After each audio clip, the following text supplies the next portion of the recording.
day one. Where'd it go? It's day 166, overhead press every day. We just had like a 6-inch snowstorm. Seems mostly done at this point. All the shoveling's done, so it's time for overhead press. No sooner than did I start the camera than did the birds start chirping, which doesn't exactly make sense for the background right now. Light snow, decent amount on the ground.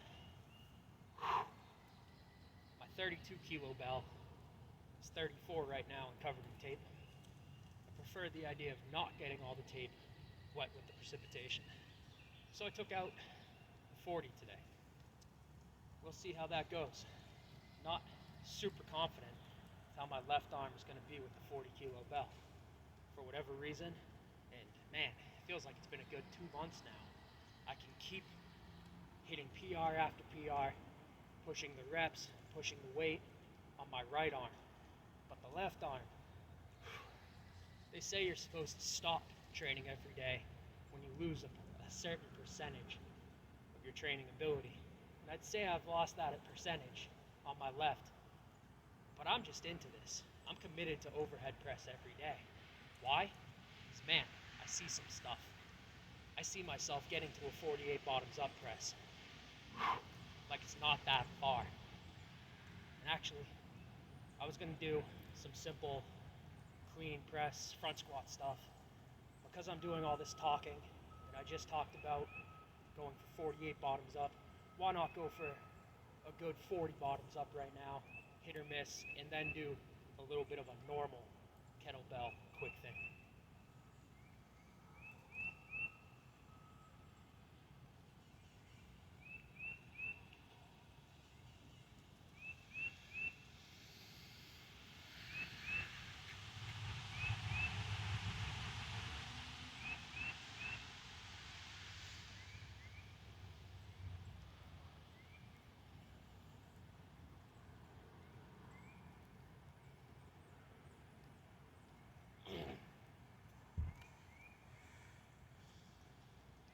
Not there yet on 40 bottoms up. That was about halfway up. Fight it. Creep up a little more. Fight it. I'll get 40 soon. Just continue with the training at 34, then 36. The weight distribution between getting the bigger and bigger spheres on the bells, between holding a bell with a plate atop, holding a bell with another bell on top. The weight distribution is different on each of them. And given equal weight, it's best to have it in one bell. Obviously the balance aspects, if you're not using tape, taking out the balance aspect, but just the weight distribution. You want your arm in that perfectly straight line.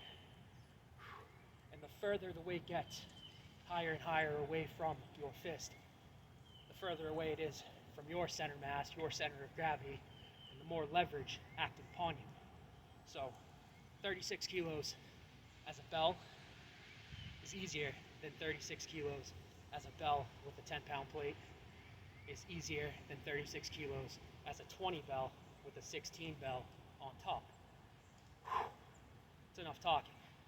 This, before I decided to try that bump, is what I intended to do real quick, to say that I did kettlebell today, because with all the shoveling and stuff, I'll be honest, my heart wasn't in it, and my heart isn't always into it, but it's a commitment thing. Just like daily push-ups, man, it's 2024. On May 13th, or 14th, whatever that is, because I missed the 13th of May 2016. On May 14th of this year, about 5 weeks from now, that'll be 8 years of push-ups every day. A lot of this physical stuff is just commitment to doing something, even if that something's one set, takes you 45 seconds, and you're done for the day. It's better than not training at all.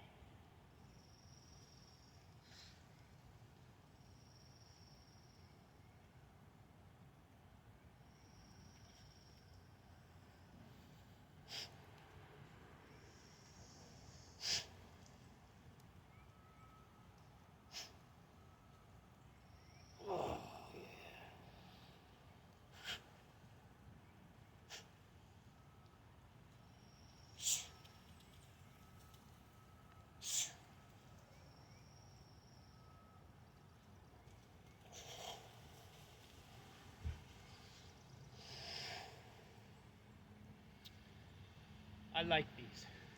I really, even though I've been prioritizing bottoms up work, I like the aspect of having one kettlebell of a good weight, whether that's a little lighter than moderate or flat out heavy. I like that your weight training can be as simple as taking one bell outside, regardless of the weather, and doing something simple like that. A clean, a press, some front squats, a snatch. I guess that's called a half snatch, lowering it into the press, a press, some front squats. You could throw an overhead squat in there. It's world's your oyster with the kettlebell. You can do so many things with one bell.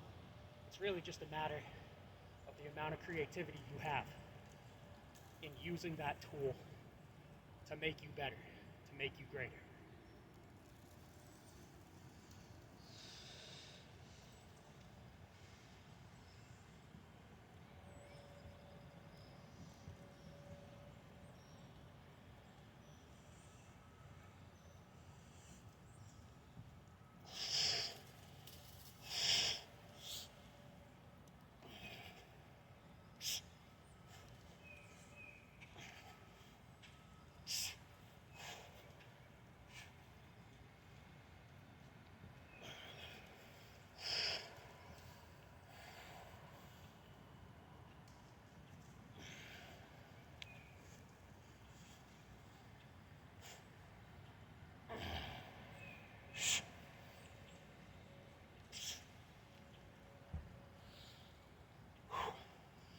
Everything I just did with my right arm, I could use a 48. It's just a matter of, don't want to spend the money yet. Haven't maxed out what I have for bells right now. And honestly, in the bottoms up chase, not yet at the 40 on the bottoms up, I've improvised heavier than 32 with a roll of packing tape and that 5-pound plate onto the 32. Biggest thing I see to improve in this kettlebell stuff is my left arm bottoms up work, weak side. I've done a 32 once, and it was one of those days where like the sun and the moon aligned, the stars shining on me. God wanted me to hit that rep that day. It's not consistent. I have a 16 and a 20, and I can do either of those at any given time. It would make more sense to me for kettlebell purchases at this point to get the 24 and the 28 to have the 4 kilo jumps between the 20 and the 32 to get better on my offhand. To get a 36 to bridge the gap between the 32 and the 40. But since I've already improvised 34, it doesn't make sense to make that purchase yet until I really want the 32 for other stuff again, instead of having it 34. I haven't trained at 34 enough to want to train at 36, and I'll probably just tape another 5-pound plates to the 32, making it 32 plus 5 plus 5, making it 36. I'm gonna do one more set each hand. I'm gonna call it good, because this was a day where hand was fatigued, had to do a good deal of shoveling, and I got something in. And you know, I talked to the camera today. I don't talk to the camera enough. If y'all are rocking with me this far, leave a comment saying something you'd like me to talk about on camera, and I'll do a video, touch on that subject, talk about it.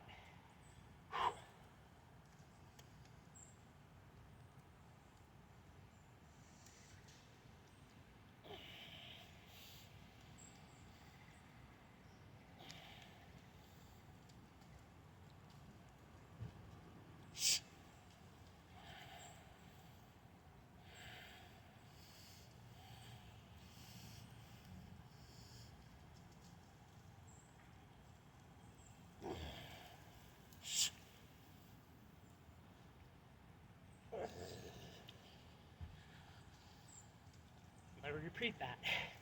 If you want something talked about, leave a comment saying what it is, and within the next week of filming, I'll talk about it during one of these goof around, freestyle, everything with the bell combo sessions.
That's been day 166 overhead press every day.